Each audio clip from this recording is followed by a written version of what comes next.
آستین مچی یکی از مدلاییه که خیلی کاربردیه. این روشی که براتون آوردم از راحت ترین روش‌های دوختی این آستینه. پارچه‌ای به طول دور مچ به اضافه 2 سانتی متر و به عرض 2 برابر پهنای مچ دلخواهتون همراه با زاپاس دوخت میذارید. نصف این پارچه رو مثل تصویر لای میزنید و 2 طرفش رو دوخت میزنید. به روی کار برمیگردونید. حالا باید آستینتون رو بیارین. وسط آستین رو پیدا میکنید.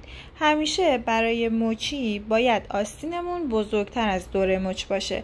وسط به وسط میذاریم، سنجاق میزنیم. مقداری که زیاده در حالت معمولی مثل پیراهن مردونه یا 2 تا پیل ریز میذاریم تا مچی به اندازه بشه.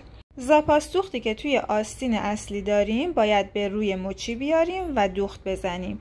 به حالت قلفتی زاپاس دوختمون رو برمیگردونیم و به همین راحتی یک مچی خیلی زیبا و ساده دوخت میزنیم. سپید دوخت کلی آموزش‌های رایگان داره. فالوم کن و همراه هم باش.